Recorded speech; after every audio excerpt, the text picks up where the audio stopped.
Introduction to the sweeping catering industry in ancient times. Cheng Wenwen is a female college student who has never been employed or beaten by society. With one move, she has transformed into Cheng Jinwen, a wealthy family in ancient times. The original owner, Cheng Jinwen, lost both her parents but did not lack food and drink. Cheng Wenwen originally planned to choose a reliable husband's family after finishing her job at her mother's house, but she was tricked by her second uncle's family and forced to marry someone who was rumored to be old and ugly. A gift for marriage. You are listening at Novel Full.audio. Cheng Wenwen has traveled through time. The original owner Cheng Jinwen, whose parents had both passed away, was a pitiful little one. At the age of 5, she choked to death when she fell into the water, and then changed into Cheng Wenwen's heart.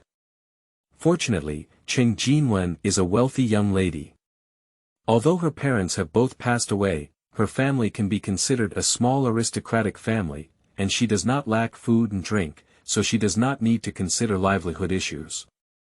So she lived in ancient times, from being a little doll at the age of 5, eating and waiting to die, to the age of 16. Although in ancient times, Cheng Wenwen had to get married when she was in her teens, she was still a modern person with modern thinking. She felt that she had to wait until she was 18 years old at the earliest, when she reached adulthood, before getting married. After all, getting married under the age of 18 was too much. Cheng Wenwen originally planned to stay at the Cheng family for another 2 years and then find a good husband to continue living and wait until she dies. She has chosen all the candidates for this good husband, who is her uncle's nephew, Cousin Wang. The reason for choosing Cousin Wang is because his family is innocent and his elders have beautiful character and are easy to get along with.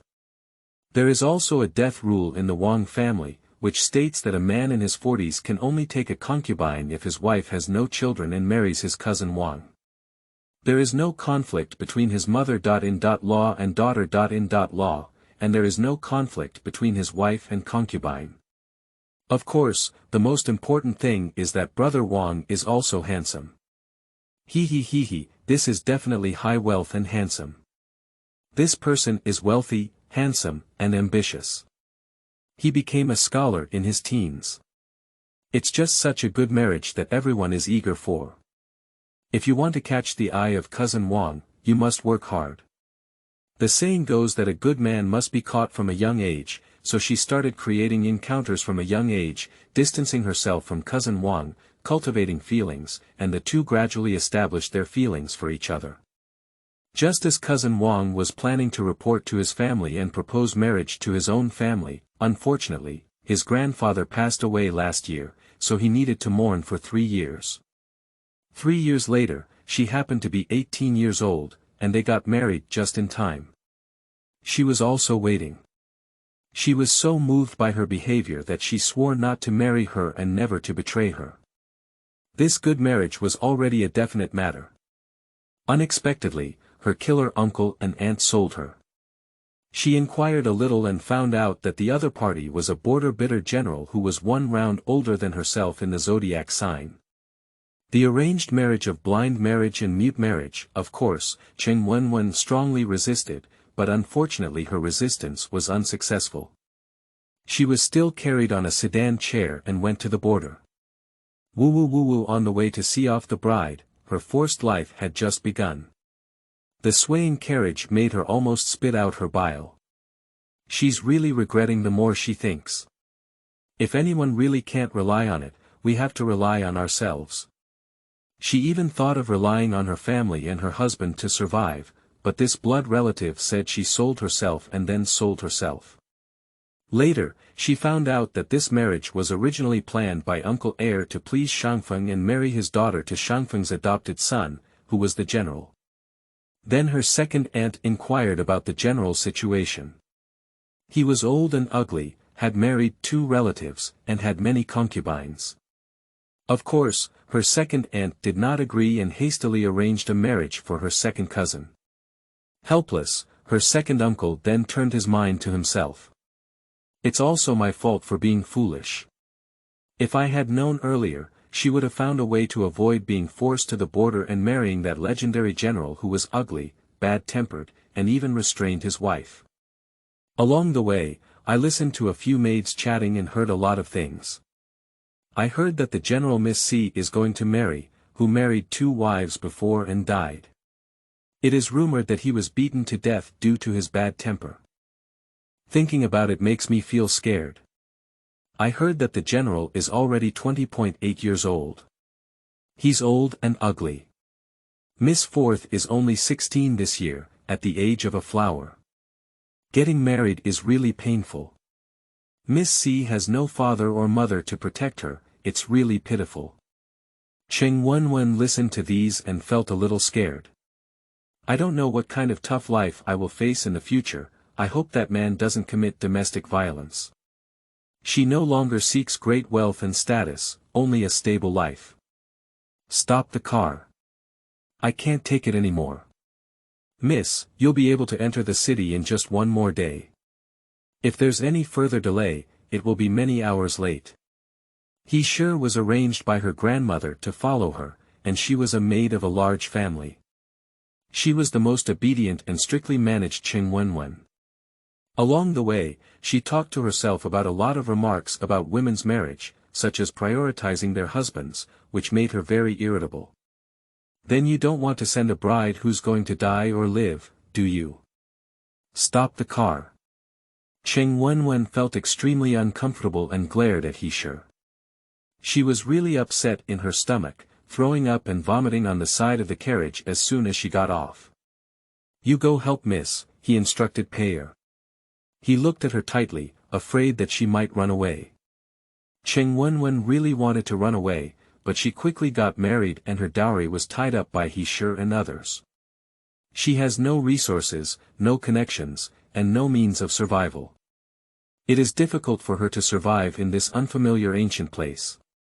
If she encounters human traffickers, her fate will be even worse. She doesn't dare to take risks, so she should marry first, wait and see, and then wait for the opportunity. Cheng Wenwen vomited and felt more comfortable. She planned to return to the horse carriage and sit down, but suddenly there was a loud noise from the hooves of the horses, as if it were a group of men. When she realized it, she noticed a group of people running down the mountain. Someone shouted, "No, it's a mountain bandit, run."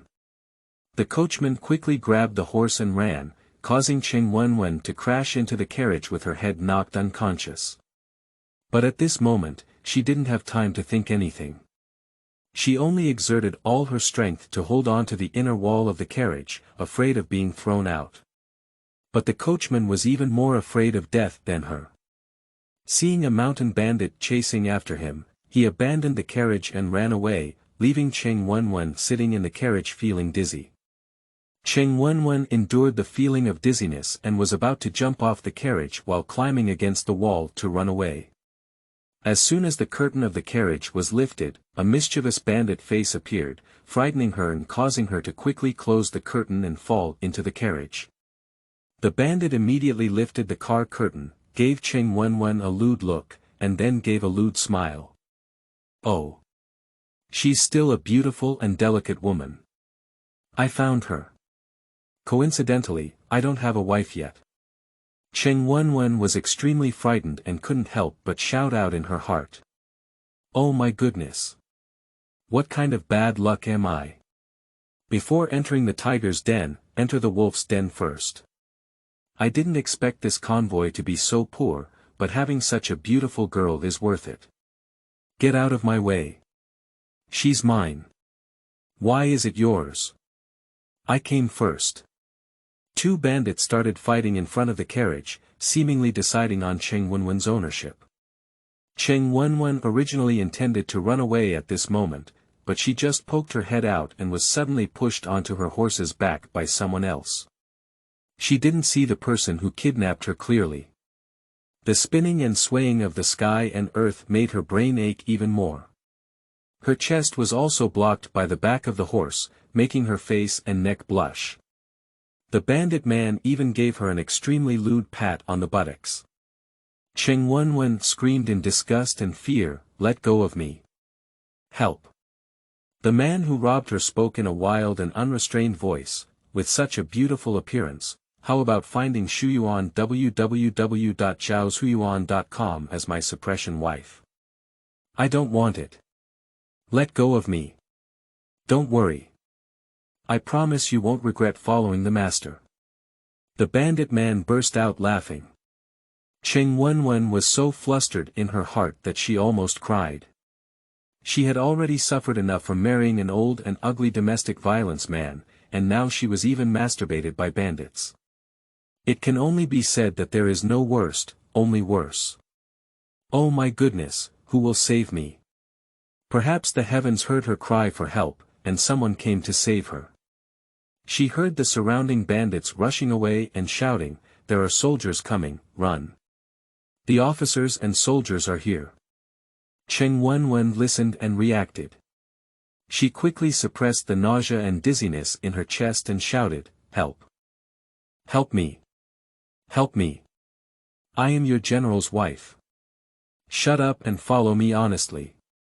The man's horse was driving faster, causing Cheng Wenwen's chest to feel even more uncomfortable. As she saw the distance from the team getting further and further, Cheng Wenwen only felt hopeless.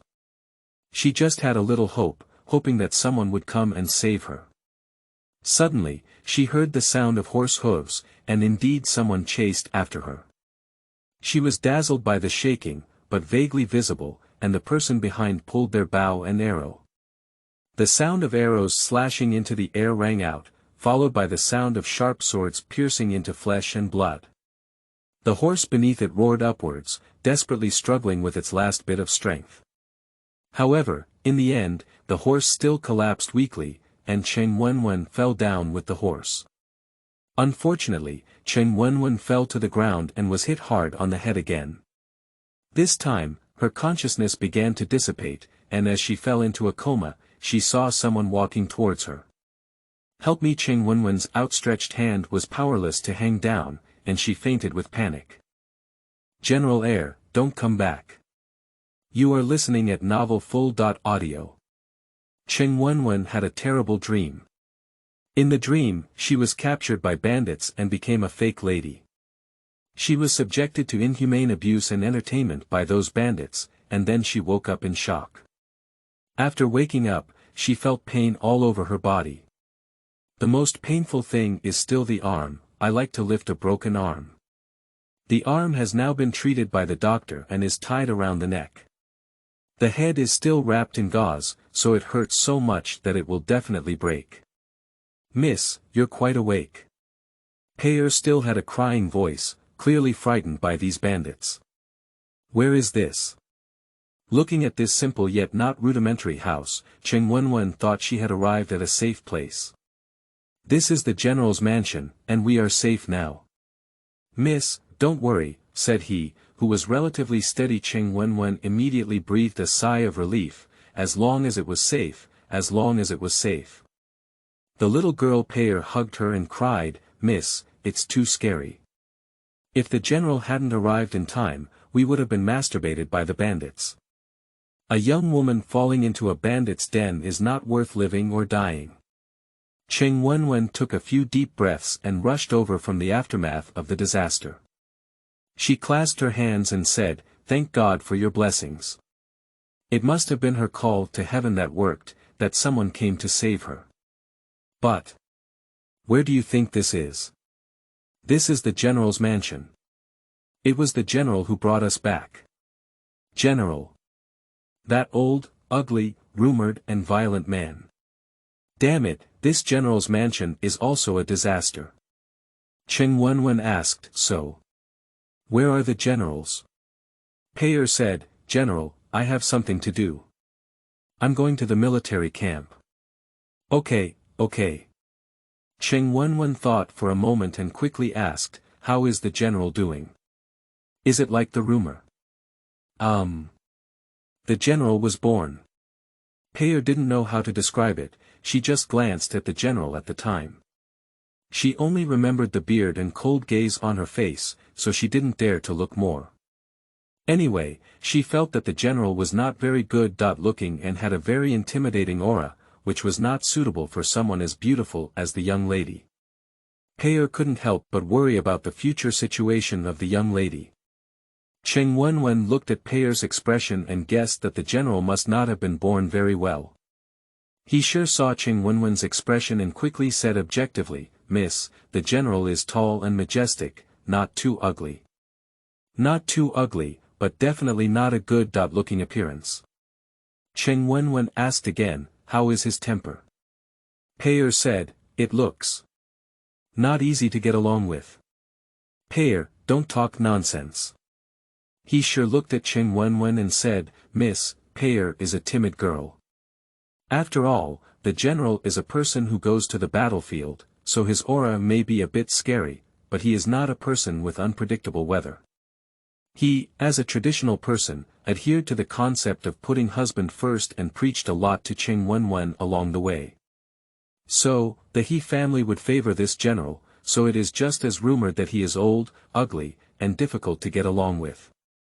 It's over, it's over. Cheng Wenwen had a bitter expression on her face. Seeing her like that, he sure spoke up and said, "Miss, why don't you take good care of your injuries? You are so physically and mentally challenged that you will have to take care of yourself for a few months. Once you have recovered, you will be able to marry the general." Upon hearing this, Cheng Wenwen only hoped that her injury would heal slowly. So the general wouldn't have resorted to violence against a wounded soldier, would he? Cheng Wenwen sighed and could only recuperate here first, then check the situation later. If the situation is not good, she needs to find a way to run away. She can't live a life of domestic violence for the rest of her life. Just as I was thinking about it, someone came in and said, "Madam, the aunties in the mansion are coming to pay your respects." Oh. Suddenly remembered, this general still has a concubine. Thinking about how to work with so many women in the future, I may even have to fight at home. This kind of life is really unacceptable. Cheng Wenwen has made up her mind to run away. She is a modern person who adheres to the concept of monogamous marriage. Working with other women as one husband is really difficult for her to accept. She doesn't want to live a life that she should live for the rest of her life. While Cheng Wenwen was pondering, he sure had already refused on her behalf. "Tell your aunties to go back. Madam is injured and unable to see guests. When Madam recovers, we will invite them to come and see her." The person outside the door replied, "Yes." The several aunts waiting outside the main courtyard were turned off and couldn't help but feel a little unhappy. "When this lady first arrived, she put on airs for us, and we're afraid it won't be easy to get along with us in the future. I'm not sure if I'm really injured and can't get up to bed. The doctors have been hired. It seems like I heard I've encountered bandits. Why didn't you take her away? Don't let anyone hear you." Originally, there was no mistress in this mansion, and each of the concubines lived their own lives. Suddenly, a mistress arrived. I heard she was still a lady from a noble family, and unlike these concubines who had no support, it inevitably made all the aunties feel a bit uneasy, fearing that she would be a difficult person to get along with and that the days ahead would be difficult. But I heard that the general only found out about this marriage. It was arranged by the Duke of the country, so it's uncertain if the general is interested. I haven't been married yet, so I'm not considered a close mistress. Guogongyi is the adoptive father of a general, and a general listens to Guogongyi the most. Can you still disobey Guogongyi? Besides, this new lady has already entered the mansion, so there is no reason why this person cannot succeed. So, if nothing unexpected happens to this marriage, it's highly likely to happen. In the military camp outside Shanzhou City, everyone was sitting around the fire, burning lamb to eat. Sun Yuan spoke up and said, "General, the new lady just arrived in the city and was injured again. Why don't you go back and accompany her?" Qi Shua said indifferently, "No need, let's first solve the military affairs before proceeding." Zhao Ming analyzed and said, "General, this is a marriage arranged for you by the Duke of the country. You shouldn't be too perfunctory either." Qi Shua was an orphan who had been wandering around in his early years. Later, he unintentionally joined the army and gradually made some achievements. Later, he showed his face in front of the Duke of England and was recognized by him as his adopted son. Later on, he relied on his military achievements and achieved the official position of a 5th-rank Dinyuan general. Now, he leads troops to guard Shanzhou city and commands 20,000 Linyao army to resist the invasion of the western part of the Western Fan Kingdom into the border of Ardashing. Qi Shua is already 26 years old this year. He has been fighting on the battlefield in his early years and has not married a serious wife. However, the Duke of Hugua has arranged for him twice. If it weren't for being robbed halfway or eloping with others, if he hadn't taken people out of the city to handle affairs this time, this Cheng lady wouldn't have been able to reach his Shanzhou city. Once upon a time, a monk told him fortune-telling that his marital relationship was shallow, and his offspring relationship was thin. Therefore, he didn't pay much attention to this matter. It was only a habit of one person. It didn't matter whether he married or not, whether he had children or not. These people who fought on the battlefield, some of whom today has no tomorrow, also wasted time getting married and having children. It's just that the Lady Cheng has entered his general's mansion, leaving him at a loss for what to do. Sitting around him were all brothers who had gone through life and death together in the past. They had followed him from an unknown person and gradually moved on to their current official positions. Although it was a hierarchical relationship, they didn't pay much attention to their daily conversations. Sun Yuan smiled and said, "General, you finally got a wife in good condition. It shows that this new wife has a deep connection with you. Moreover, the girl from the capital, Jin Zunyu, is noble and has traveled mountains and rivers to come here. It's not good to make people feel wronged." Qi Shua gave him a fierce glare and said, "Do you know that you feel sorry for the girl?" Sun Yuan smiled and said, "General, I'm also happy for you. Look at your age, you finally got married." Qi Shua responded calmly and said, "Send a message to Wu Nyang and ask the mansion to prepare. Once Madam's injury is healed, we will get married." Qian Cheng, the youngest, smiled and said, "Finally, you can have a drink of General's wedding wine." Sun Yuan touched his round belly and joked, "General, after getting married, you can no longer live in the military camp every day. Don't neglect the new lady, and you won't be allowed to go to bed then." Everyone burst into laughter. Qi Shua gave them a cold glance, and everyone just suppressed their laughter, no longer saying joking words. They are brothers who have gone through life and death together. They all know that Qi Shua is invincible on the battlefield, but he has not had any sexual relations at all. As Qi Shua's adoptive father, the Duke of this country is inevitably worried about whether he has any physical problems. Why doesn't Qi Shua touch on matters between men and women? Just because he's afraid of death. When he first became a soldier, one of the generals he followed was a singer who cut his throat and demanded his life. He didn't want to fall into such a situation, so he didn't want to get involved in such matters of men and women. He devoted all his energy to the battlefield, but he didn't care about anything else. In a blink of an eye, at the age of 20.8, many people had married and had children, but he was still alone and didn't even touch a concubine, which inevitably made people suspect that he had health problems, but these were not important. Late at night, the candles were still burning in the commander's camp. Zhao Ming woke up at night and found that the general's tent was still lit with candles. He curiously reported to him and saw Qi Shua lying on his side, holding a book while reading. "General, are you still reading a book?" Qi Shua, holding a book, was actually tired.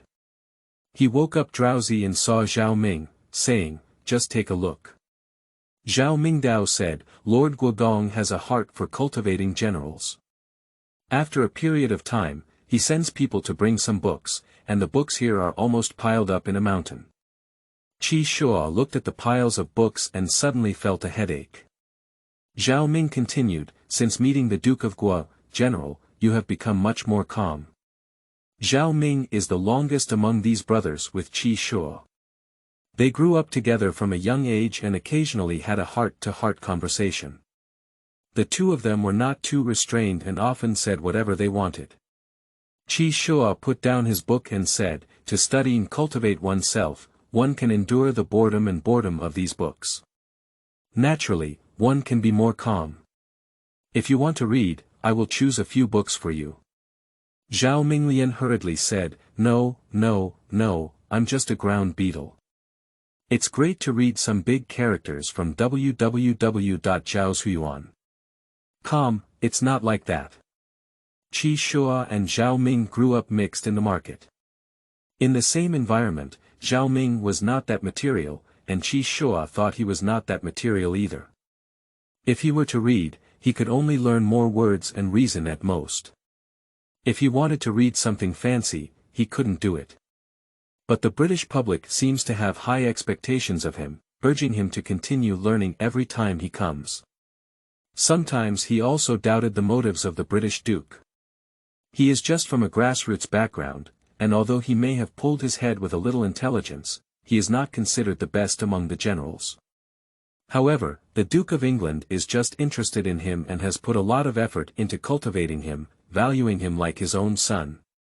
Of course, there are also rumors that he bears a resemblance to the British public or is his illegitimate son.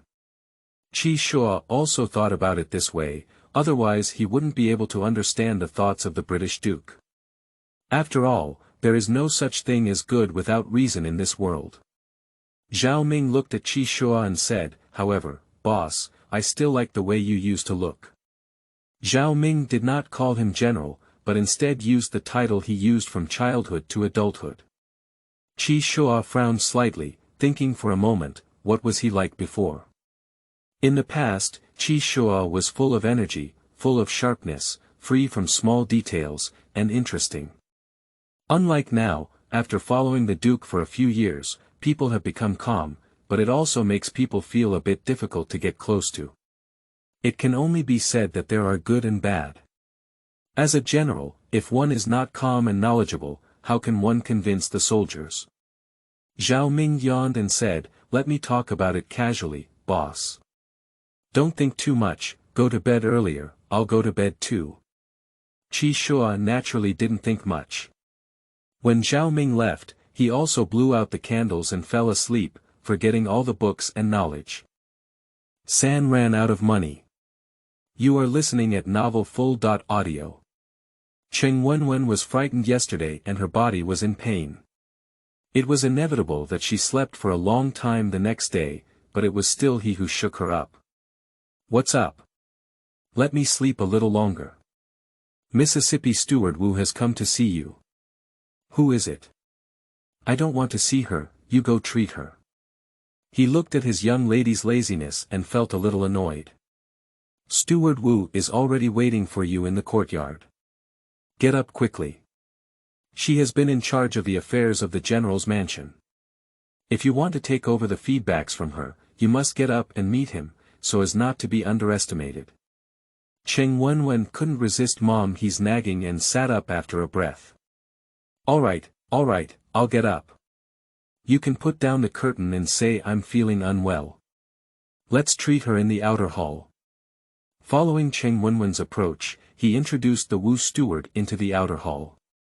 The steward Wu's full name is Wu Li, who looks at a woman in her 20s. It was quite surprising to be able to be the steward of the general's mansion at such a young age, but he sure noticed that the steward of Wu was still wearing the hair of an unmarried woman, which inevitably made people think more. However, Wu, the steward, was born plain and could only be considered delicate. Even Pear's appearance was much better than hers, let alone compared to Miss, so he sure did not continue to think in that direction.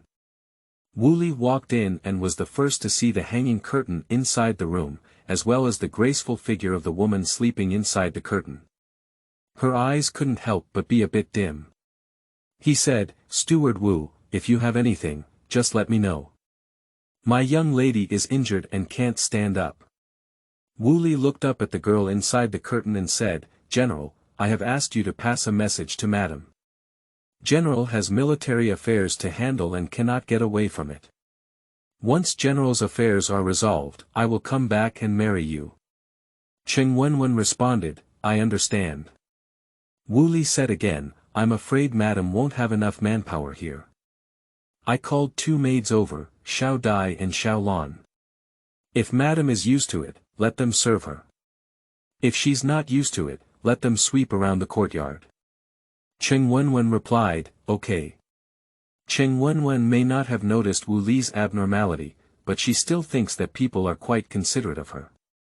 But as he listened to Wu, the steward spoke loudly, his eyes also raised high, and there was no friendly expression on his face, which made him feel uncomfortable. Her young lady will be the owner of the general's mansion in the future, and the entire general's mansion will be under their young lady's management. However, this small steward has such an attitude. If madam finds out, then I will step down. Without waiting for the people inside to agree, Wu Li turned around and had to leave. Wait a minute. He couldn't help but have a bad tone. He looked directly at Wu Li and said, I heard that you are in charge of the feedbacks in the mansion, are you? Wu Li frowned and replied, I've been taking care of it all along.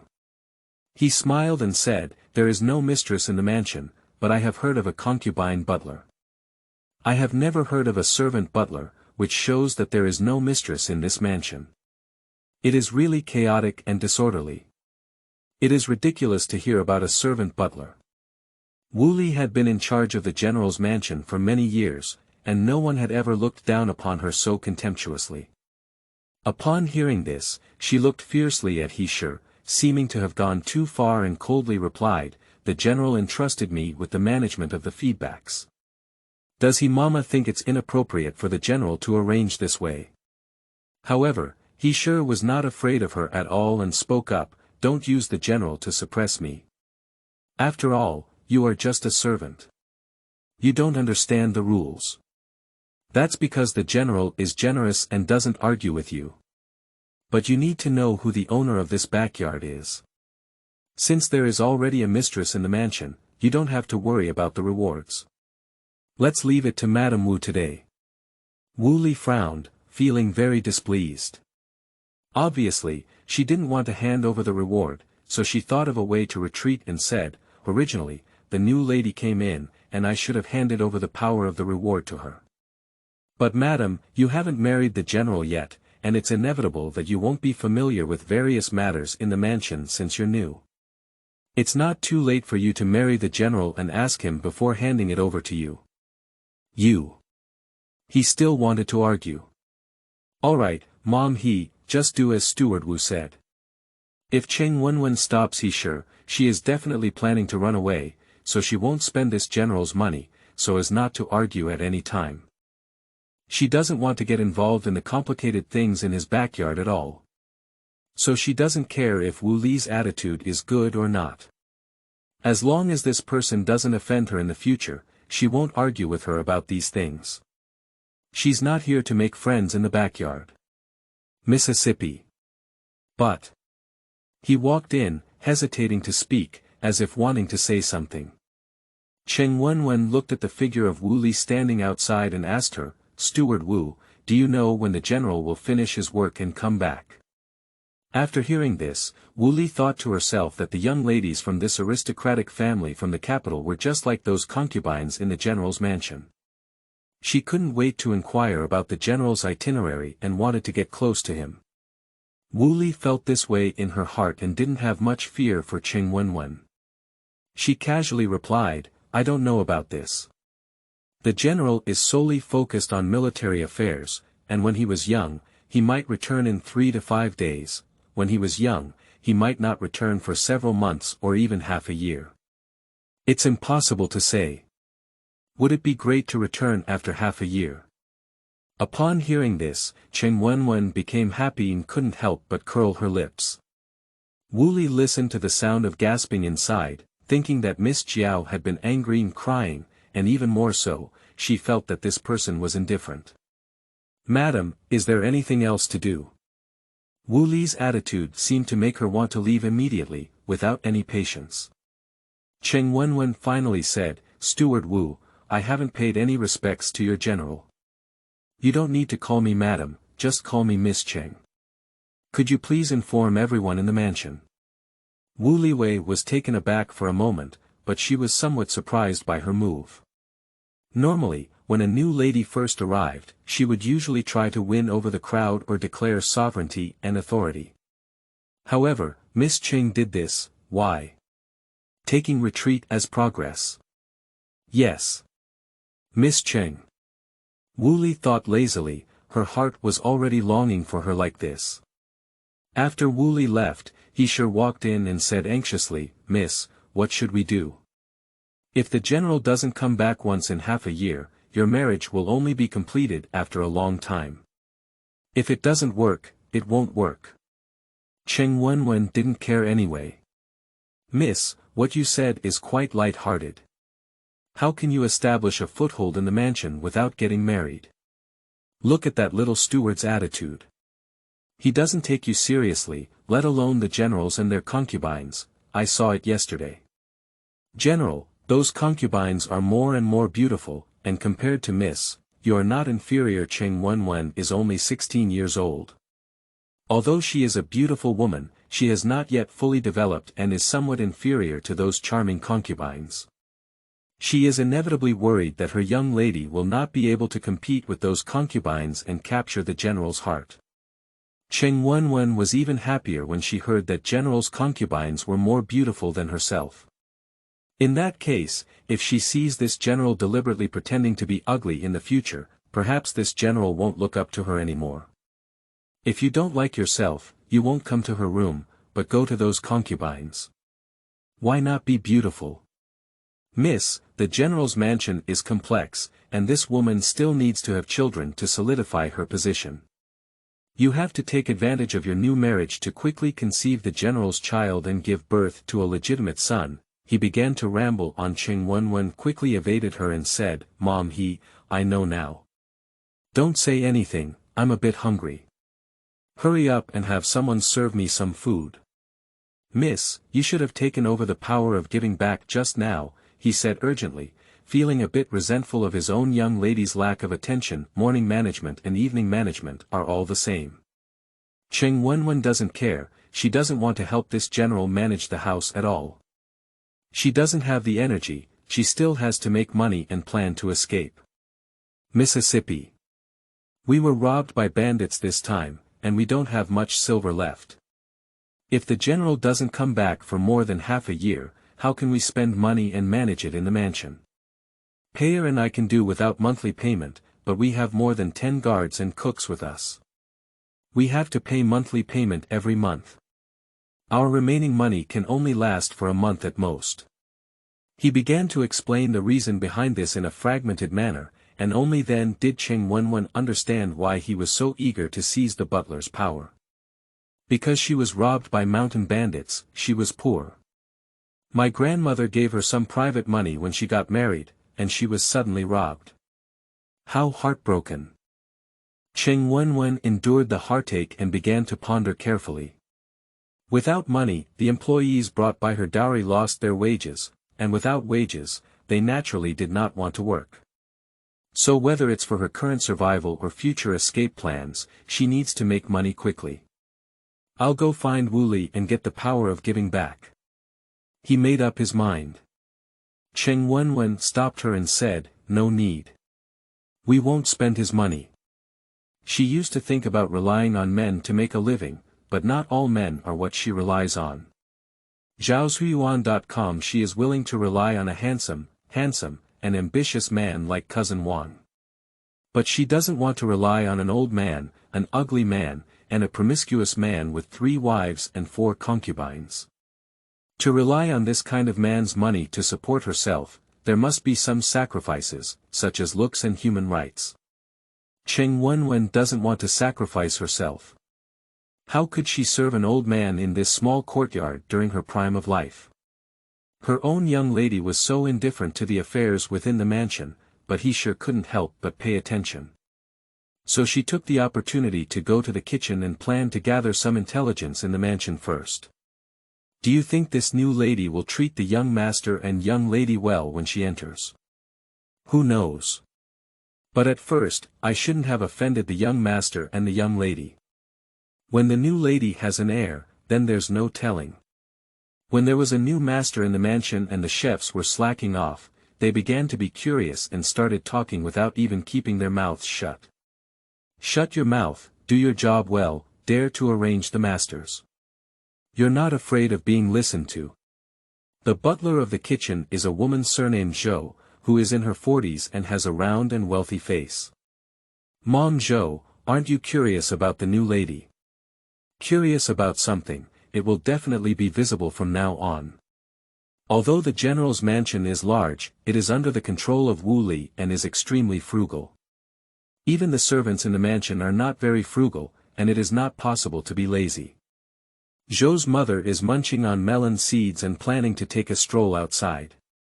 Upon hearing Yishi hurriedly outside the door, he couldn't help but feel overwhelmed. The general not only has a group of concubines, but also a pair of children. So if her young lady gives birth to a child in the future, won't she have to rank behind others? For stalls selling grilled sausages. You are listening at Novel Full.audio. The people in the kitchen were still discussing, completely unaware that he was listening by the door.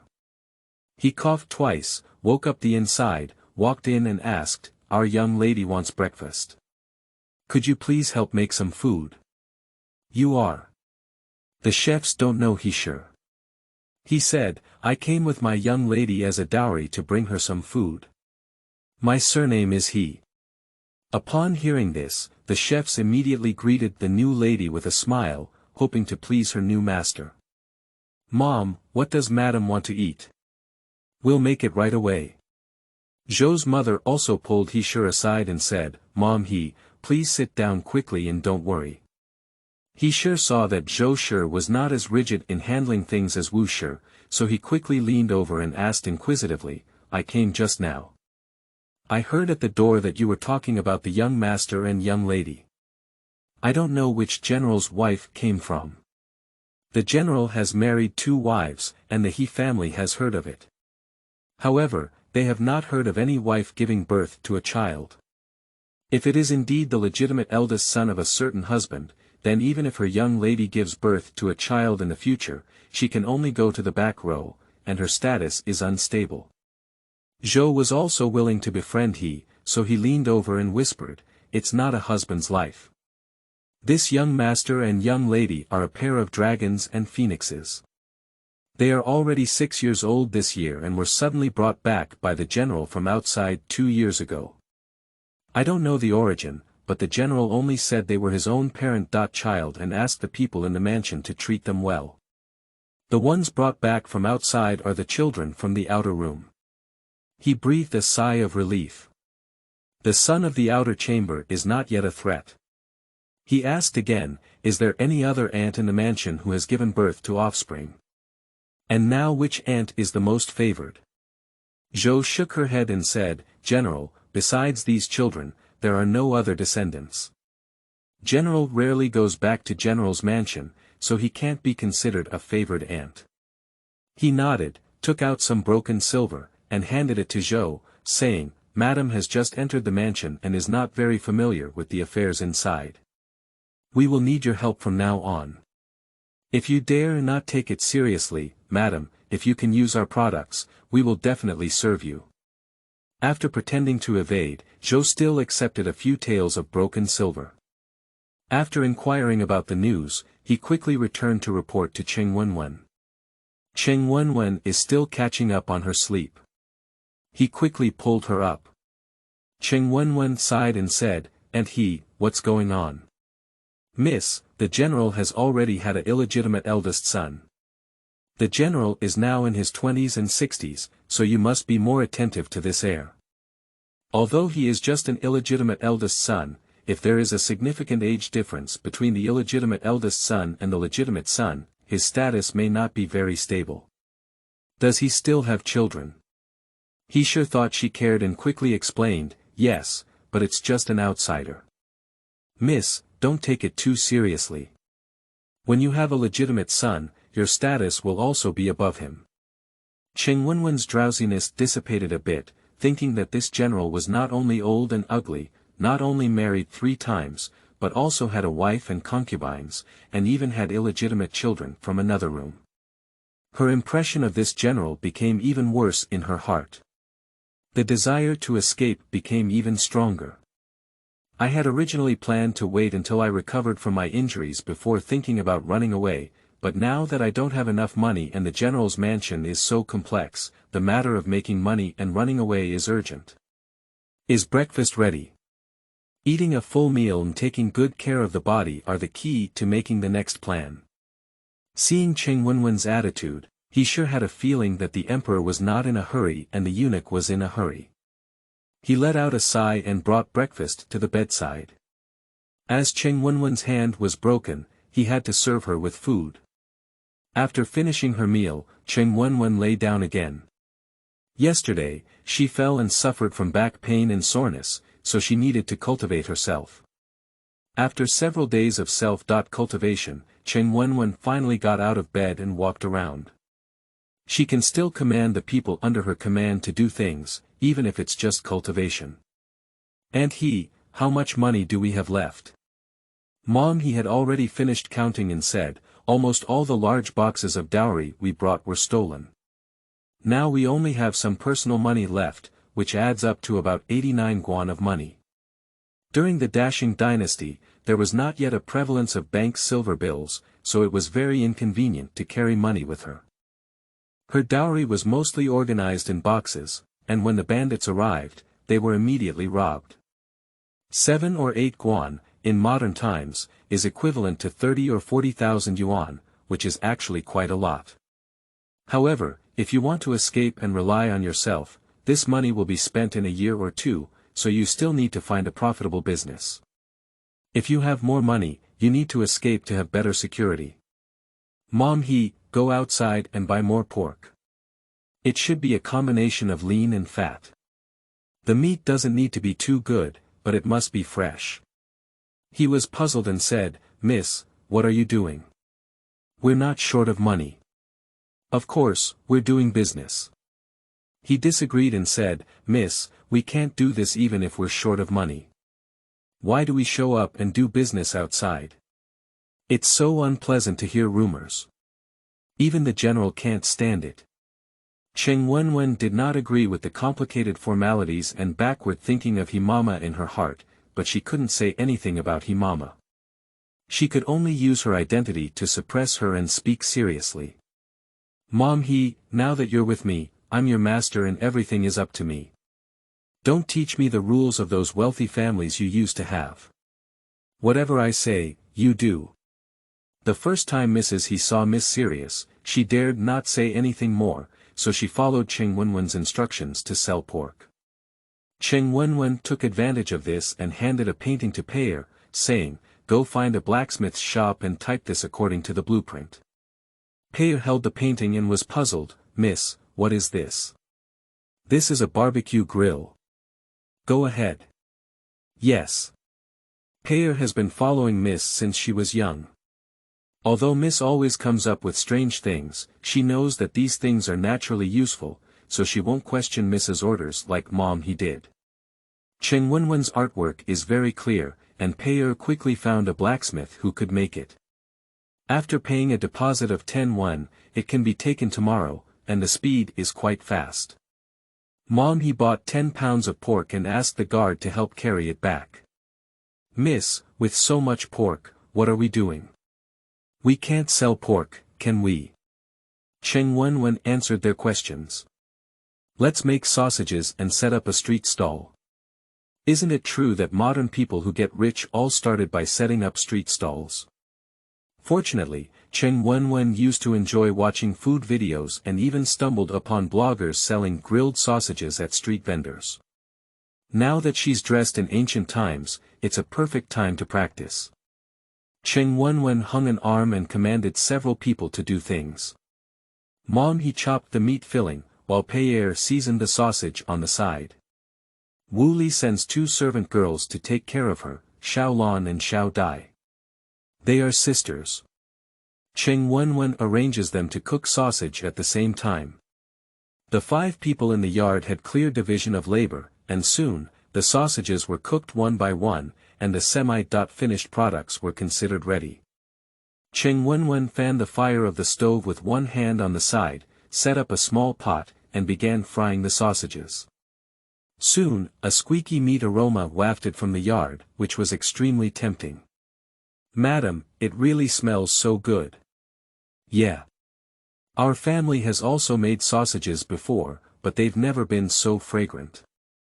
Xiaolan and Xiaodai are obviously greedy. They have not seen much of the world, so they are naturally easily tempted by the fragrance. Cheng Wenwen greeted the 4 workers and said, "Come on, take a break for a while, come and taste it." Paya rushed over first and without hesitation, took a bite of a sausage. With a sizzling sound, oil splashed out of her mouth in an instant. She bolted her tongue and said, "It's so delicious. Miss, you're really skilled." He also carefully tasted it, and it was really delicious.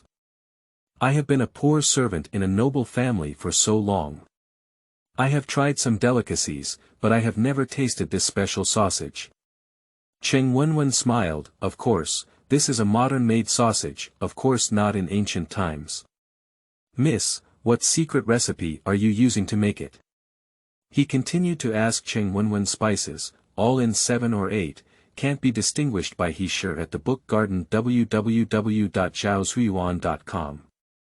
The 2 little girls were also very curious and leaned their ears to listen. Cheng Wenwen didn't hide anything and said directly, "Just some scallions, ginger, garlic, star anise, Sichuan pepper, cinnamon pepper, and 5 spice powder." There are many spices, but Cheng Wenwen said they can't remember. He said, "I know about scallions, ginger, and garlic, but aren't these octagonal peppercorns, cinnamon, and other medicinal herbs? I've never heard of anything else." Cheng Wenwen thought to herself that these spices were treasures that she had been slowly cultivating in ancient times for over a decade. There were not all ancient species, so she searched for them for a long time before finally finding them. Fortunately, the bandits didn't take notice of the bottles and jars she brought, otherwise she would really have nothing left. After a few people had a good meal, they packed the remaining sausages. The weather was not hot, so it was not a problem to store them well for 1 or 2 days. Cheng Wenwen immediately said, "Mom, when our barbecue grill arrives, let's go out and set up a street stall together." "Miss, are you really going to set up a street stall?" said he, feeling worried. "Of course it's true. Even if everything is done, there can still be some fakes." Cheng Wenwen said again, "But my injury hasn't healed yet and it's not easy to go out. You and Paya can only try it out first." Paya didn't show her face and set up a stall before, and asked, "But miss, where are we going to set up a stall?" Cheng Wenwen thought for a moment and said, "Of course it's at the school gate. There's a lot of traffic." He was puzzled. "School? Where is it?" Cheng Wenwen, who had made a slip of the tongue, immediately changed her words and said, "It's at the entrance of the academy. When the students finish their studies and come back home in the afternoon, they are starving. When they smell such delicious grilled sausages, they naturally want to buy one." Paya said, "That's right. Miss is so smart. Such a delicious grilled sausage must sell out all at once." 50 Basic Entrepreneurship Plan. You are listening at novelfull.audio.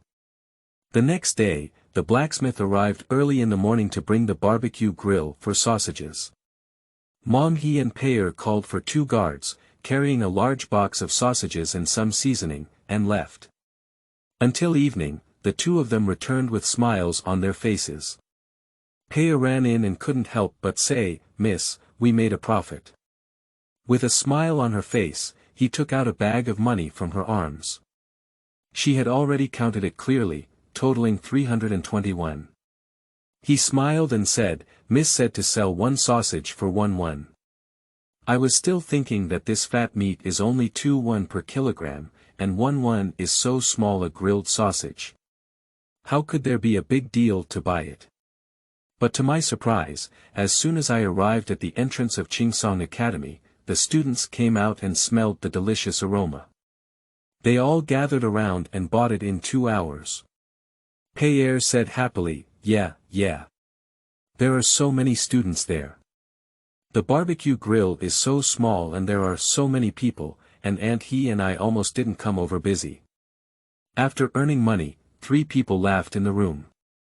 Cheng Wenwen took these 300 won coins and began to count them carefully. After counting them, she gave them to Yishi and Pierre and said, "These 50 won coins are your wages for selling grilled sausages." He understood the rules and said, "Miss, this is not acceptable. Just give us the monthly payment at the end of the month, there's no need to pay extra wages." Pierre is willing to accept it. She grew up with the young lady and has always known her well. Miss said, "This is a motivational reward, the more rewards there are, the more motivation there is." Cheng Wenwen handed the money to Yishi, counted out some more money, and said to Yishi, "You give Xiao Dai and Xiao Lan 20 each, and those 2 guards help sell grilled sausages for a day, each 20. He frowned and said, "Miss, it's time to be short of money now. There's no need to give such a reward, is there? This is all they should do." Cheng Wenwen said, "What a maid should do is take care of my daily life, what a guard should do is to protect my safety. Helping me sell sausages is another job, and I can't go for nothing with labor." Cheng Wenwen believes that she cannot be a capitalist who squeezes employees, otherwise sooner or later the employees will have to run away. Although he heard it half understood, he still took the money and went to distribute it separately. Although setting up a stall outside may seem unremarkable in the eyes of wealthy families, one can earn 300 won in an afternoon, which is about one person's monthly income. An afternoon is worth a month, and this profitable business is no longer opposed by Yishi. They lack money and have a way to earn some money, which is also a good thing. However, he still felt that setting up a stall could not solve their temporary difficulties. After distributing the money, he walked into Cheng Wenwen's room and began to carefully calculate and worry about her. "Miss, although we earned over 300 won this day, we paid a few people's wages, and after deducting the 50 won cost of selling meat, we only had a net profit of about 150 won. Even if we don't rest for 30 days a month, we can only earn a maximum of 4,500 won, which is not enough to spend." Cheng Wenwen asked in confusion, "Is it quite a lot of 4,500 won per month? In modern times, the monthly income is almost 20,000 to 30,000, which is already considered high income." Just as he began to slap her in the face, he asked, "Miss, do you know how much does the 10 guards we brought with us cost per month?" Cheng Wenwen remembered that she still hired 10 guards in the outer courtyard. He continued to calculate for her, the monthly salary for 1 guard is 500 won, and for 10 guards, we have to send out 5,000 won in a month. It can be seen that the money earned from setting up this stall is far from enough for us to spend in a month. Upon hearing this account, Cheng Wenwen thought to herself, "Oh my goodness, all the monthly wages have been paid out. This is just a guard, not including Yishi and Pierre, as well as the wages of 2 kitchen maids. They still need to spend money on daily expenses, so the money for setting up this stall is completely insufficient." Cheng Wenwen thought for a moment and said, "How about dismissing a few guards? As someone who doesn't leave home, I don't seem to need guards." He said, "Miss, it's not possible. We're not familiar with the place here, so we still need some trustworthy people under our hands. Pierre and I set up a stall when we go out, and we also need 2 people to follow us. If anything happens, we'll have someone to take care of." Cheng Wenwen thought about it again, but also felt that it was not appropriate. These guards had all migrated with her through mountains and rivers. It was somewhat inhumane to dismiss them like this. It doesn't seem to be very useful to keep this escort team. I still have to pay for my white hair every month. What can we do? Cheng Wenwen tossed and turned, then suddenly came up with an idea. "Why don't we let these guards help us set up a stall selling sausages together? One stall can earn a net profit of 4,500 won per month. Let's set up 2 more stalls and set them up at different entrances to the academy. Can't we double it again? In the future, these guards do not need to protect themselves, nor do they need to dismiss them, but they are still working under their own command, only the nature of their work has changed. When the income from one stall is used to pay wages, the income from the other two stalls can all go into one's own pocket. Cheng Wenwen thinks it's very feasible. However, he sure couldn't agree and said, "Miss, if you do this and spread it out, the general's wife will set up a stall outside, which will not look good on the general's face. It's better to forget it. You are the general's wife, and you want to directly give back the power in the mansion. Why do you need to work so hard?" Cheng Wenwen shook her head and said, "Mom, if you say you don't spend this general's money, you won't spend it. We have hands, feet, and a way to make money. Why are you reaching out to people for food? You're wasting your body." He said, "Mississippi General is your husband. Women prioritize their husbands, so it's appropriate to lower your figure. In this society, women should have lower social status than men. Moreover, if a woman gets married, she should also rely on her husband's family to make a living. If you have married someone and still have to show your face to make a living, who else should you marry?" Cheng Wenwen doesn't want to hear Yishi's remarks about men being divine. Men and women should be equal, why should she lower her profile towards that old man? Cheng Wenwen coaxed Yishi away and said directly, all right, I've made up my mind. Let's do it this way. Tomorrow, when I think it over carefully, I'll arrange things for the guards.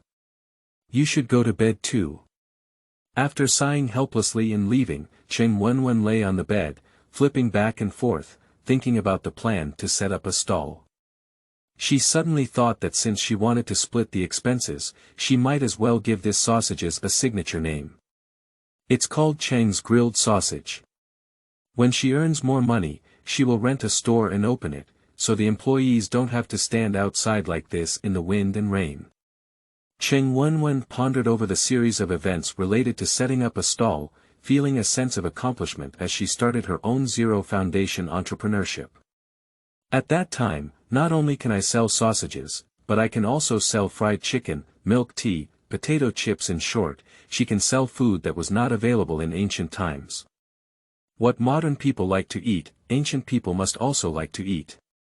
When the time comes, she will slowly start to grow bigger and stronger. Cheng Wenwen is fantasizing about all of this and already feels like she wants to get rich. Thinking about it, she fell asleep. On the second day, she began to boldly gather people to arrange work for those below.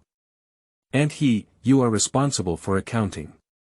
Payer is responsible for adjusting the seasoning for the sausages. Xiaolan Xiaodai, you are responsible for daily meat ingredient selection and must be fresh.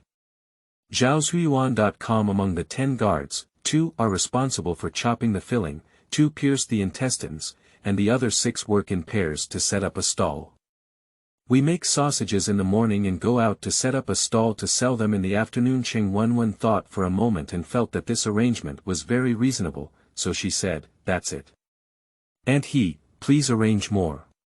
He nodded, indicating that he understood everything. Just the 10 guards below were listening, a bit stunned. They didn't understand for a moment, why did they set up a stall and become a vendor when they didn't take good care of themselves? The leading guard is a man in his 30s, with a broad and slightly chubby body, surnamed Jean, and a somewhat unhappy expression on his face. Jean, the leader, looked at the little girl with a broken hand in the upper seat and asked, "Miss C. We are all here to be guards. Do you want us to go out and set up a stall?" They are all guardians of the Cheng family who have signed contracts, not considered as selling themselves or enslaving themselves, so some are not willing to engage in such merchant behavior. After all, merchants are of low status and discriminated against by others. Jean, the leader, continued to remain indifferent and said, "Miss C. You've already married into the general's mansion, and you're still asking us to go out and set up a stall to make money. Is the general's mansion so poor? If you can't afford us, just say so, we can also find another boss." Other guards also began to discuss. "That's right. We all left our hometown to set up a stall because of the high salary of 4th Mrs. Marriage. Where can I be a security guard and comfortable while working as a vendor outside in the wind and rain? Yeah. I'm not very willing. The people below were discussing for a while. Cheng Wenwen's ears were also noisy, feeling a bit tricky. The plan is beautiful, but its implementation is complex and people's hearts are divided. Her stall entrepreneurship plan encountered obstacles. 6th Division of Labor Cooperation. You are listening at Novel Full. Audio. Cheng Wenwen has never learned the tricks of senior management, inspirational chicken soup, or PUA employees, so she finds them a bit tricky. Cheng Wenwen could only forcefully persuade them with her interests. Everyone is quiet, everyone is quiet. Just listen to me. You don't need to protect me from now on, just go out and set up a stall for half a day. It doesn't matter whether you sell more or less, I will give you an extra 101 per month.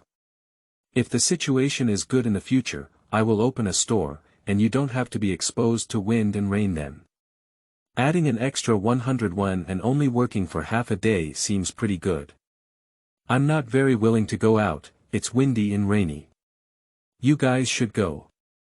And it's embarrassing to go out and set up a stall. Some people below are wavering, while others are reluctant.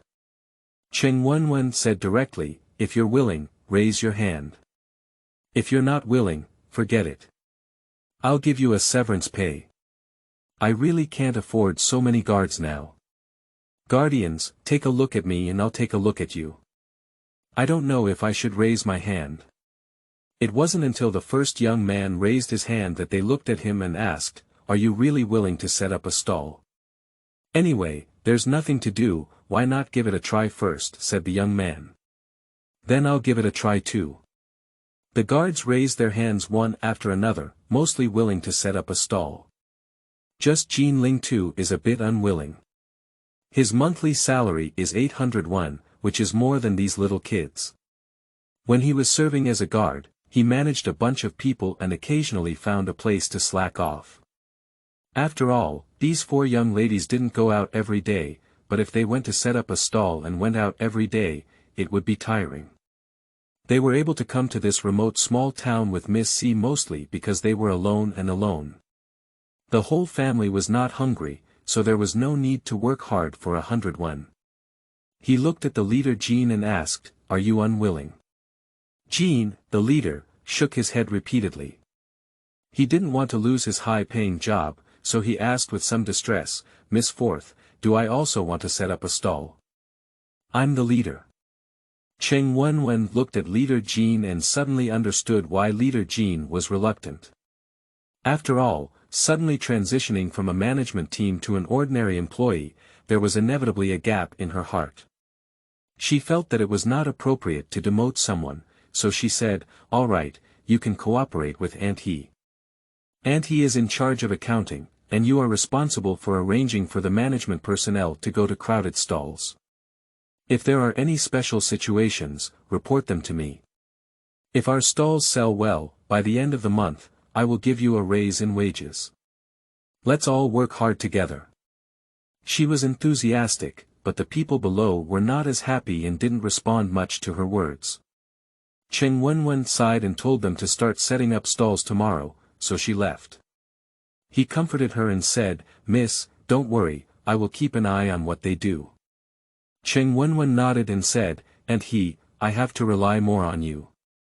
Although he has a pedantic mindset, she still has a good way of doing things because she works in wealthy households all year round, and her aura can also suppress some people. Cheng Wenwen can trust her to handle things herself. On the second day, under the arrangement of Yishi, everyone began to work together in an orderly manner. In the morning, the courtyard began to chop filling and sausage, making sausages. Thinking about how one stall sold more than 300 sausages last time, and this time 3 stalls, they made 900 sausages directly. One stall brought 300 sausages and sold them for 1 penny each. The employees were still busy working in the morning until they returned from setting up a stall in the afternoon, and everyone was full of joy. Miss Four, all sold out. Jean, the leader, was extremely happy. So this grilled sausage sells so well. Especially at the Songha Academy, when they saw their grilled sausages, the queue grew long. In the end, the sausages were sold out, but there was still a long queue of people who couldn't buy them. He went to examine it today and was also very surprised. Miss C, our grilled sausages are really not selling enough. We can increase the quantity tomorrow, and one stall will have around 400 pieces. Upon hearing today's performance, Cheng Wenwen was also very happy. She earns 900 won a day, but isn't that less than 30,000 won a month? And she can earn about half of her net income. With such income, she will soon be able to open a store. Cheng Wenwen summed up and couldn't help but feel happy in her heart. I've worked hard for you all today. It's a great day to open for the first time. I don't have anyone to give you a reward of 21. The rest of the monthly payment will be settled at the end of the month. You should go back and rest well today. Starting a business with high returns, Cheng Wenwen felt happy and had someone set up a pot in the courtyard, wanting to cook something delicious. He strictly manages her and only gives her some clear and watery food every day, saying it is beneficial for the wound and afraid of leaving scars and disguising it. Make Cheng Wenwen crave her whole body. Cheng Wenwen then twisted around Yishi's agreement and started cooking hot pot to eat. Cheng Wenwen quickly instructed Payer, go to the kitchen, get some pork belly, some fresh vegetables and fruits, let's make hot pot to eat. Payer is a girl who has been following Cheng Wenwen all along. She naturally knows what hot pot Miss is talking about.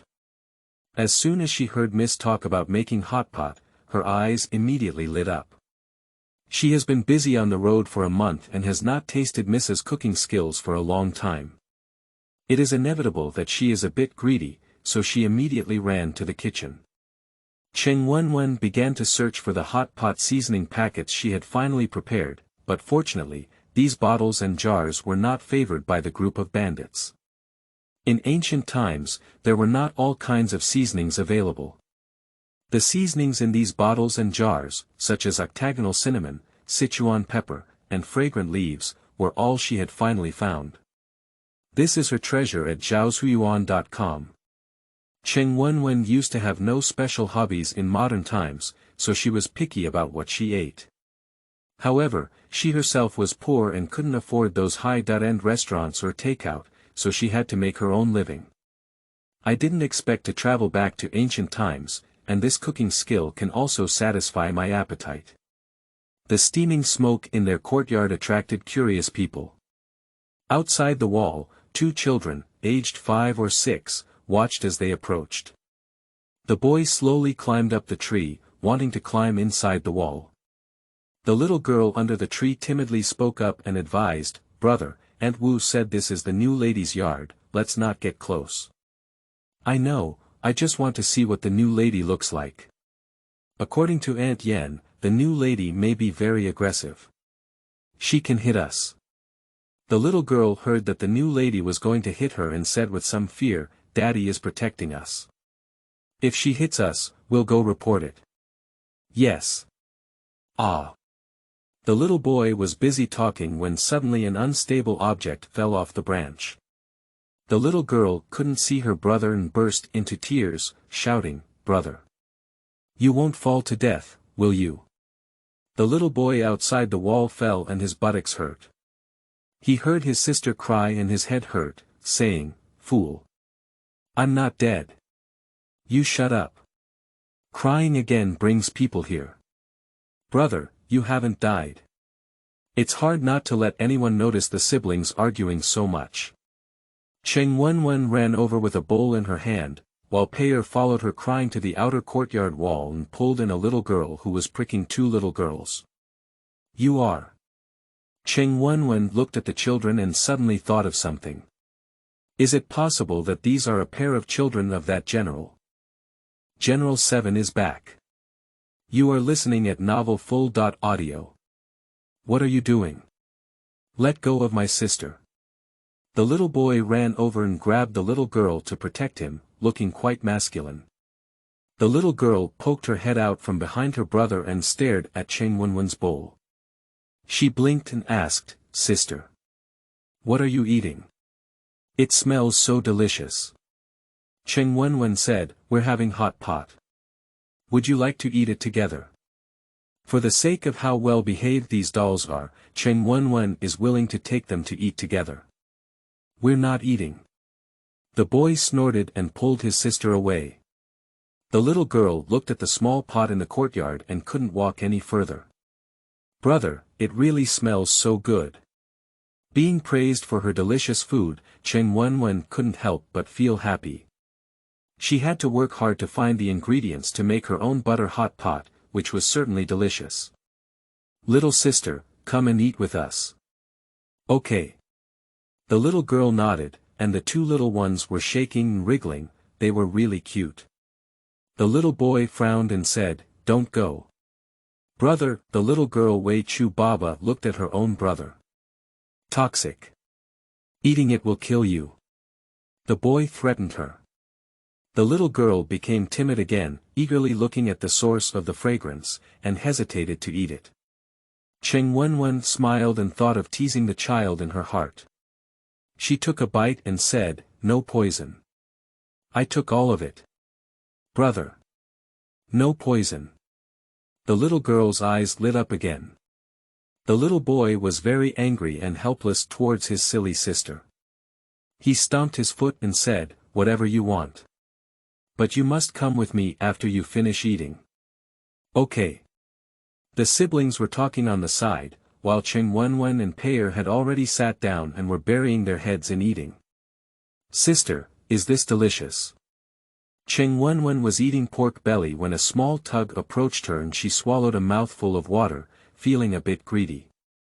Cheng Wenwen handed the pork belly she had picked up to her mouth and said, "Can you taste it?" The little girl's mouth was very small, but as soon as it opened, she bit into the pork belly and began to chew quickly, like a hamster. Very cute. That chubby little face really misses Rua too. "Sister, it's so delicious, I still want it." The little girl had bright eyes and waited with her mouth open for Cheng Wenwen to feed her. Cheng Wenwen's flesh had just reached her mouth when she saw the little girl waiting for her with her mouth open. She couldn't help but cry and laugh, but she still gave her a bite of meat. Cheng Wenwen brought her a pair of bowls and chopsticks, mixed a non-spicy sauce, and then filled her with a small bowl of meat and vegetables, reminding her, "Don't rush to eat, be careful not to burn your mouth." The little girl is very obedient. Cheng Wenwen smiled and raised her hand to rub her head, saying, "You're so good."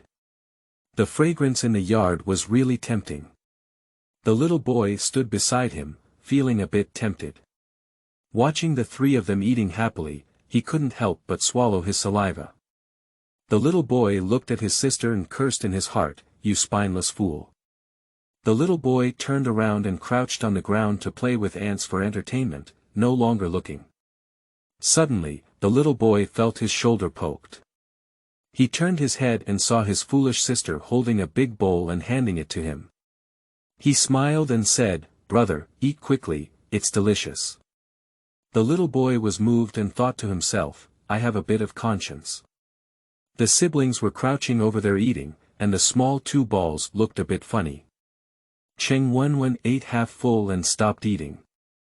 In the following days, Cheng Wenwen would also develop some delicious dishes to reward her mouth. During this period, the two little brats smelled the fragrance and came twice again. They became familiar with each other, and Cheng Wenwen knew their names. The boy's name is Chi Xing, and the girl's name is Chi Chi, both of whom are very cute. Chi Xing is a proud little boy who usually pretends to be a little adult to others, but in reality, he is still immature. Occasionally teasing him is also delightful. Chi Chi is a cute and silly little girl. Whenever she runs to Cheng Wenwen's place, her eyes start to sparkle at the sight of the delicious aroma, half drooling, and she even murmurs, "Sister, if you want to eat." Although her general is somewhat annoying, these two children are quite likable. Cheng Wenwen also likes to take them to play in her leisure time, bringing joy to herself as a temporary disabled person. The plan to set up a stall is proceeding in an orderly manner, with daily income. They don't need to worry about money in the short term. Cheng Wenwen herself is injured, after all, her energy and physical strength cannot keep up, so she rested for half a month. When she was in good spirits, Cheng Wenwen occasionally developed dishes and became addicted to her mouth. Cheng Wenwen felt that there were still too few types of dishes in ancient times. She didn't even have a hot pot fat beef roll or lamb roll, and she didn't have any potato chips, which made her very unsatisfied. Cheng Wenwen thought for a moment and decided to plant some dishes herself. When the weather was good, she pulled pear to loosen the soil in the yard. Although Cheng Wenwen has been struggling to make ends meet in the Cheng family over the years, she has a sharp tongue and lacks ancient ingredients, making her meals less diverse than modern ones. So for the sake of her own mouth, she would go to the market in her spare time to search for those ingredients, in order to gather some seasoning and seeds, but it was in vain. She finally contacted the foreign businessmen and brought potatoes and tomato seeds. Originally, she wanted to plant them on a piece of land in the Cheng family, but unfortunately, she was trapped here.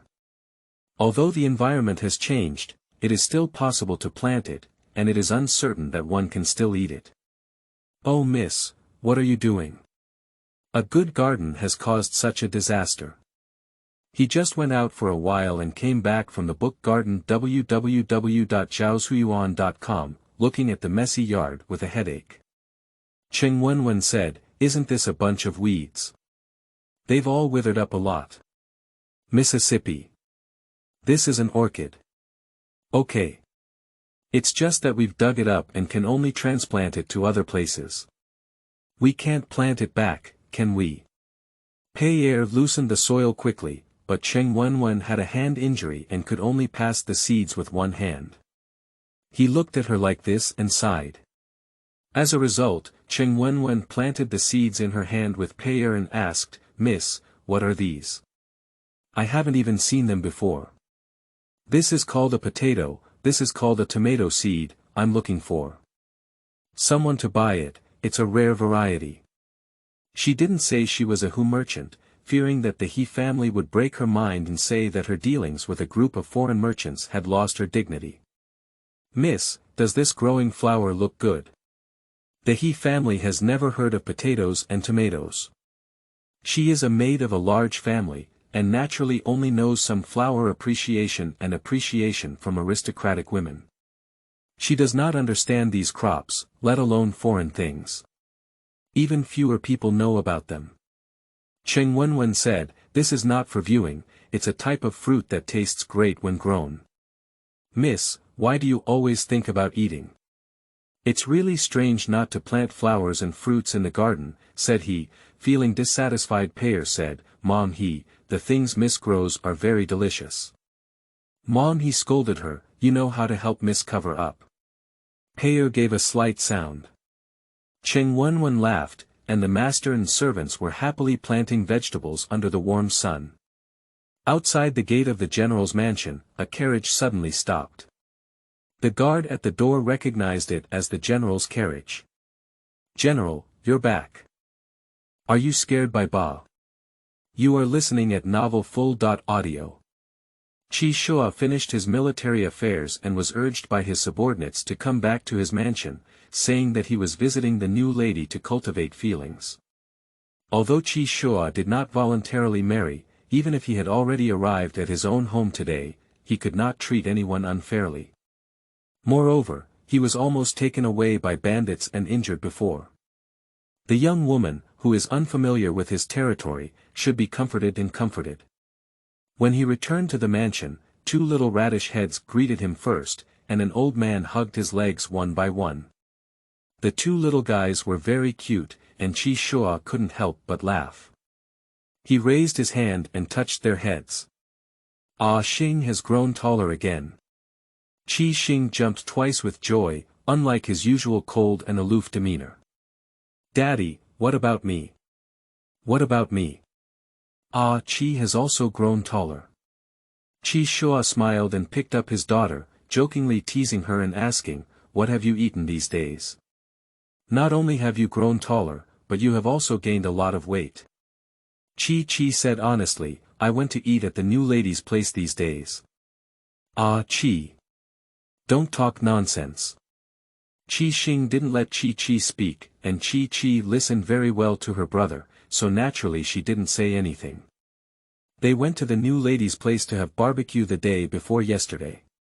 The new lady cooks delicious food, she is not bad, and she is also beautiful.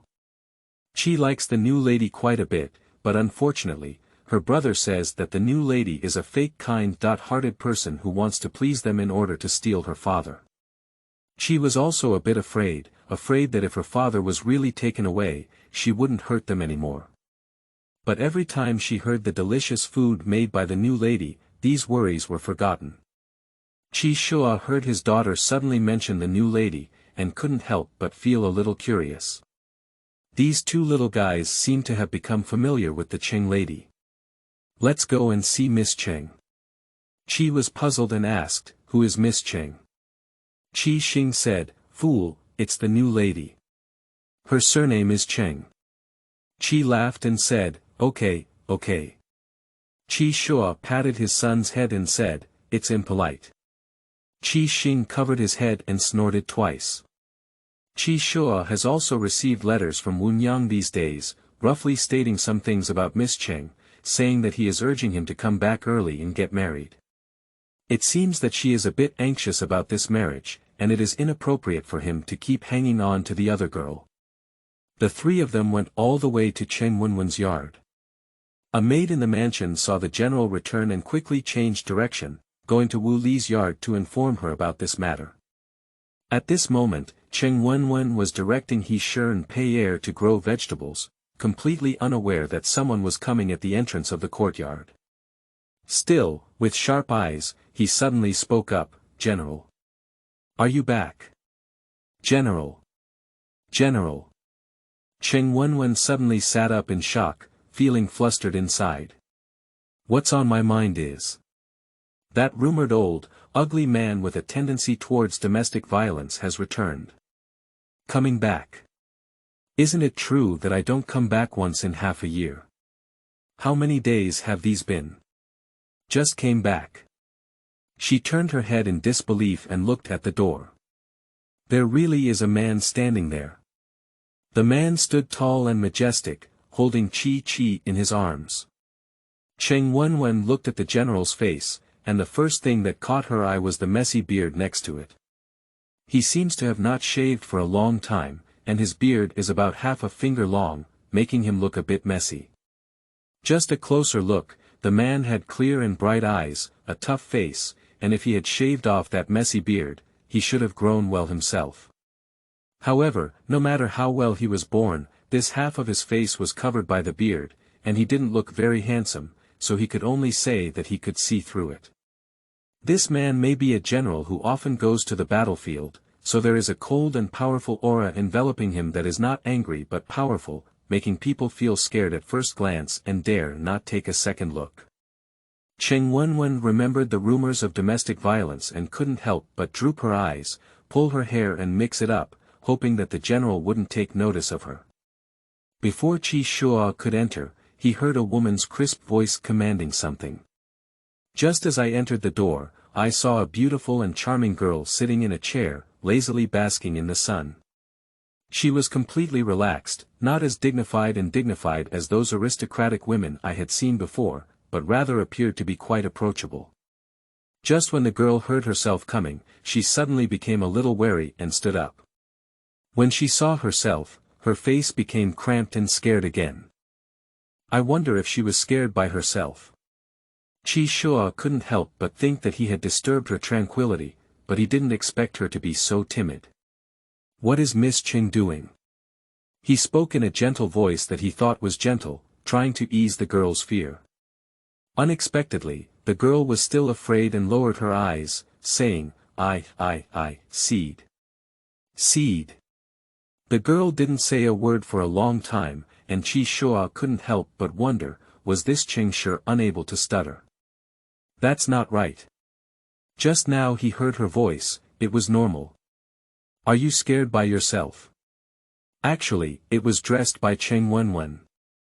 If you want to make this general look down on you, then you can only pretend to be ugly and make a fool of yourself, pretending to not be able to stand up and eat too many women, so you should not be interested in yourself, right? Cheng Wenwen was secretly delighted and couldn't help but praise her intelligence in her heart. Mississippi. Why are you? Hey. General, don't blame me. Miss, she doesn't usually behave like this. I think she's happy to see you. She's too nervous, said Yishi, feeling a bit helpless when she saw her being so indifferent. Cheng Wenwen looked fiercely at Yishi. And he. You can skip interpreting if you don't know how to interpret. Does she look like she's happy to see him like this? Upon hearing what Yishi said, Yishi couldn't help but raise his eyebrows and looked at Cheng Wenwen. Seeing that Cheng Shi's daughter seemed to be somewhat delicate, he didn't say much. What are you planting? The young lady brought some seeds and said they were a type of fruit that tasted delicious when grown.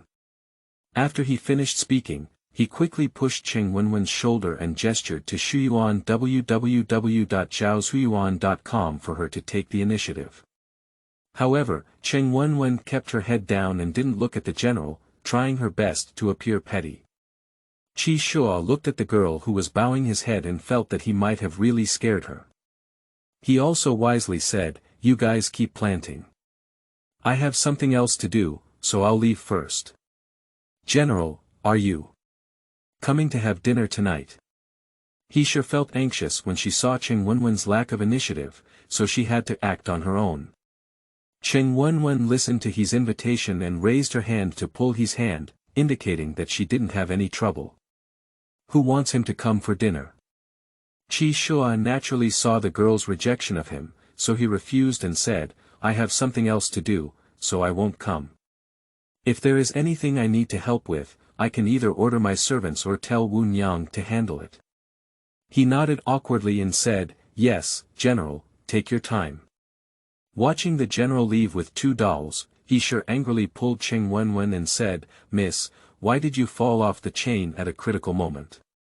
The general finally came back, and if you don't seize the opportunity to get close to him, why are you so? Hey! He didn't know whether Cheng Wenwen was pretending or really being scared, but he also hated her for not being able to turn iron into steel. Cheng Wenwen looked up and saw the man leave. She breathed a sigh of relief and continued to lean back in the chair, ignoring his words. Qi Xing followed Yishi away and glanced suspiciously at the young girl in the yard, muttering, strange. I saw her a few days ago, but she wasn't like this. What are you talking about? Yishi heard his murmur. Qi Xing said directly, the new lady doesn't stutter on weekdays, and she's not that timid either. After hearing this, Yishi understood and touched his face, feeling even more certain that the woman from the Cheng family was frightened by her own appearance. She doesn't want to take care of things. You are listening at novelfull.audio. Yishi and his two siblings Qi Xing and Qi Qi just came out of Cheng Wenwen's courtyard, and Wu Li rushed over in a hurry. General, you're back. Yishi held Qi Qi and didn't glance at Wu Li, only let out a sigh. Wu Li followed her father and son all the way into the main courtyard. The wet nurse pulled Qi Xingqi out to play. Yishi then asked about the situation in Wu Li's mansion. Wu Li reported one by one. Yishi nodded and said, I have always been at ease with your affairs. Wu Li thought for a moment and then said, General, Miss Cheng once asked me to hand over the management power of Zhonghui. I want to ask General, how should I handle it? Wu Li believes that even if she doesn't say it herself, Cheng's side will still say it first, so it's better to bring it up herself first. Yishi said nonchalantly, if she wants it, give it to her. Wu Li didn't expect the general to agree so easily. Her eyebrows furrowed slightly, and she felt a little unhappy in her heart. However, she could only reply, yes. Later, Wu Li said again, General, there's one more thing that I don't know if I should tell you. Yishi frowned slightly and felt that Wu Li was not very fluent in her speech today. He said directly, "Speak up." Wu Li immediately mentioned the recent incident of Cheng Wenwen setting up a stall outside. Recently, the maid discovered that Miss Cheng, together with her own guards and servants, was setting up stalls selling snacks outside several academies. The maid thought that if this were to spread, it would harm the face of the general's mansion, but she didn't know how to inform Miss Cheng, so she came to ask the general for his opinion. Wu Li spoke politely, but in fact, she felt that this woman from the Cheng family was not up to par. At least she was a noble lady from the capital, and she learned some small business and peddling behavior, which really hindered her identity. Upon hearing this, Qi Shuo was slightly surprised. How could Cheng let someone set up a stall? Qi Shuo suddenly remembered that when she got married, she encountered bandits and bandits. Perhaps her dowry was stolen, and she didn't have enough money to do this. But setting up a stall to sell food is not surprising for those ordinary people, but it can be very strange for a noble woman of a noble family. Qi Shuo had seen some declining aristocratic families. Even if they were tight-handed, selling calligraphy and paintings would be shameful. Some stubborn aristocratic families would not do anything shameful even if they starved to death. So, the practice of Lady Cheng is truly rare. General. Wu Li couldn't help but voice a reminder when she saw him silent. Qi Shuo came to his senses and said, "If she wants the power of giving back, you can give it to her. I will always belong to my own mansion, and I cannot mistreat others." Qi Shuo recalled seeing that timid girl today and inexplicably felt a sense of joy. The corners of his mouth couldn't help but curl up. "I am so tight that I can only set up a stall to sell snacks. It is obvious that I have no choice but to give back. It is reasonable to have the power to give back." Wu Li looked at the general and saw him smile. She thought to herself, "Is this woman from the Cheng family really funny enough? I'm so poor that I can only set up a stall." At that time, when her mother wanted to give back, she still insisted on not doing it, and indeed, she wanted face to suffer. Qi Shuo smiled and turned to see Wu Li looking at him. He smiled and said in a deep voice, "You go down." Wu Li nodded in shock and said, "Yes." Wu Li left the main courtyard and turned her head to Cheng Wenwen's yard. The master and servants have just finished planting vegetables and are cleaning up the remnants in the yard. Wu Li walked in and saw the yard full of chaos, feeling a bit helpless and showing a hint of disgust on her face. When he saw Wu Li, his tone was not good and he asked, "Steward Wu, what wind brought you here?" "Miss Cheng. I have something to tell her." Wu Li was too lazy to entangle with Yishi. After all, Yishi was just a servant and had to obey her young lady in everything. Her young lady is so unattractive, let alone this servant. He couldn't stand Wu Li's high tone and arrogance, so he held a shovel and stopped her in front of her, saying, "Steward Wu, it seems that Miss is resting. If you have anything to do, I'll report it when I go in." Yishi just wants to show off Wu Li. If she wants to know, she is just a servant. Why should she be arrogant in front of her master? Wu Li impatiently said, "I'm here to pay the feedback." "You're blocking me, don't you want your young lady to take care of the feedback? Are you here to pay the feedbacks?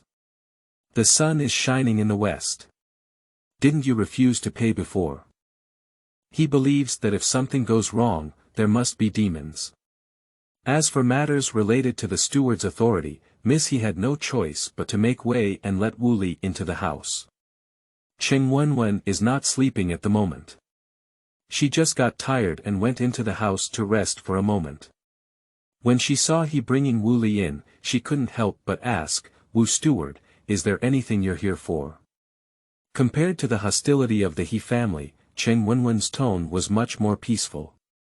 Wu Li didn't see Cheng Wenwen through a layer of gauze curtain last time, and only today did she finally see her true face.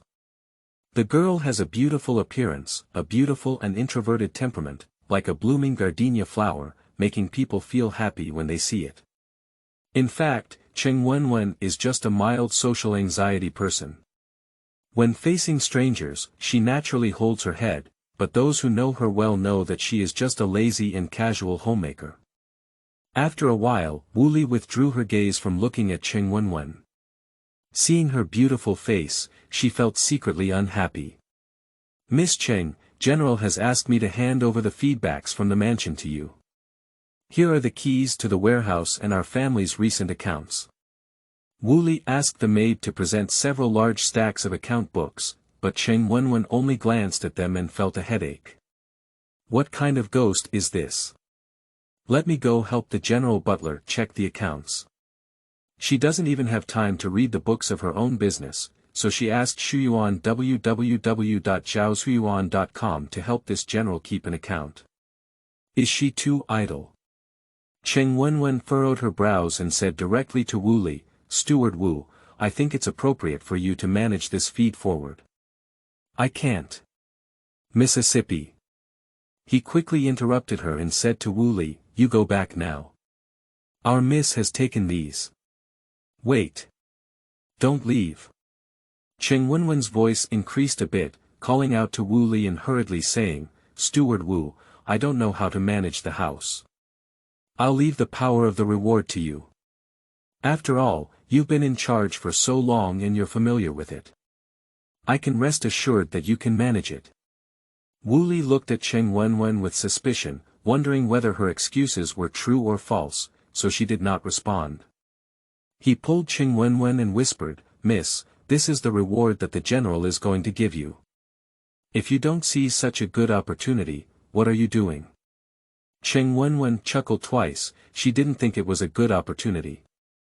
Women who take care of their own butlers often go from being as beautiful as flowers to having a yellow face. She wouldn't give this general a butler. Wu Steward. Take it away. Cheng Wenwen directly took action and handed the ledger to Wu Li, saying, Go back and tell the general that I'm not feeling well and don't know much about taking care of the household. I'll leave it to you to manage. The ledger and keys were already in her hands, and before Wu Li could figure it out, she was pushed out of the room by Cheng Wenwen. Cheng Wenwen was afraid that he sure would grab and quickly closed the door. Wu Li held the ledger and the warehouse key, frowning, which was somewhat unexpected. She couldn't understand the intention behind Cheng's actions, so she had to go back and report back to Qi Shua with these doubts.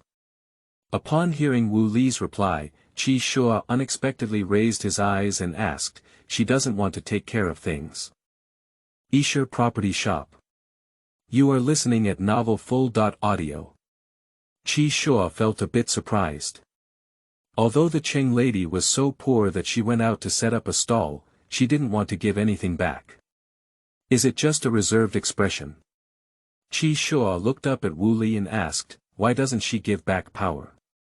Wu Li conveyed Cheng Wenwen's words to Qi Shua as they were. Miss Cheng said she is still sick and doesn't know how to handle things. Miss Cheng also said she can rest assured and leave it to the servant to manage.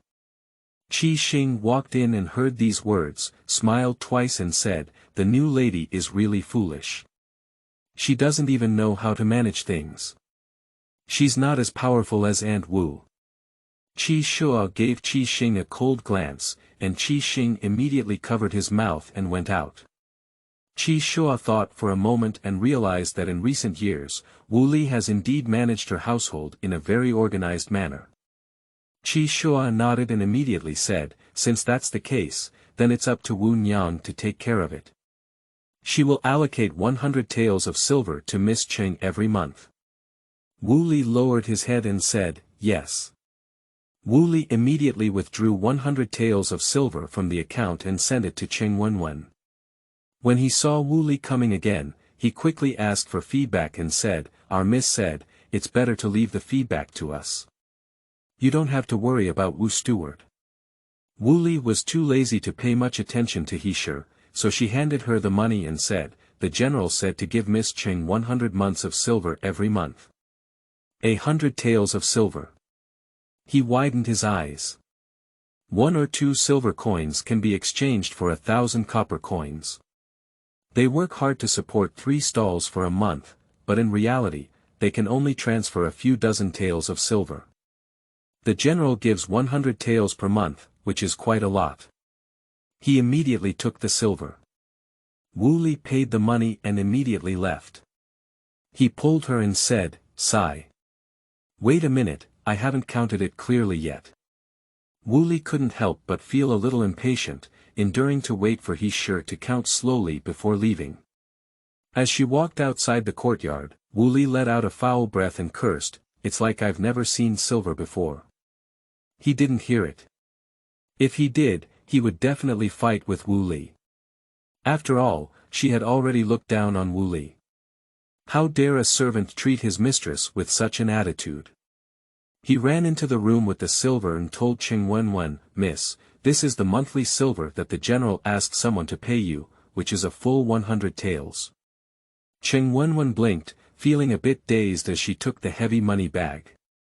"Miss, once we have money, there's no need to set up a stall," said he happily. 100 taels, even raising 100 guards is enough to spend. Cheng Wenwen disagreed with Yishi and said, "We still have to earn money. Although the general gave her monthly silver, she is short-handed and still needs to make a living. She can't rely on this old man to support herself, can she? If one day she doesn't like herself and turns her face away without mercy, how will she live?" He was puzzled and said, "Mississippi. You already have money, why do you still engage in such small business and peddling behavior? It's not only shameless for you, but also for the general." Cheng Wenwen frowned, disagreeing with his idea of discriminating against businessmen. After all, going out to set up a stall is often influenced by external factors due to the wind and sun, and it is also unhygienic due to the combination of wind and dust. Cheng Wenwen weighed the money in this bag and thought for a moment, why not borrow the money first, open a store, and make up for it when she earns money? If one day she runs away on her own, she will definitely not take away any money from this general. "My injuries have improved a bit in the past few days. Can you accompany me out tomorrow?" he asked. "Mississippi. What are you doing outside?" Cheng Wenwen said, "Let's go out and choose a shop, so there's no need to go out and set up a stall in the future." He felt that this approach seemed feasible, and it was normal for women to purchase their own storefronts. It just seemed like setting up a stall in a different place, but she always felt that going out to set up a stall was not on the table, and buying a shop seemed to improve her face a bit. Wu Lizai came out of Cheng Wenwen's courtyard and ran into a beautiful woman in the garden. "Oh. Steward Wu. Just went to curry favor with the new lady." The delicate woman sarcastically mocked Wu Li. Wu Li secretly felt displeased and lowered her eyes to salute. "I've seen Aunt Yen before. This Aunt Yen is tall and slender, yet her curves are graceful. Her seductive eyes are even more alluring."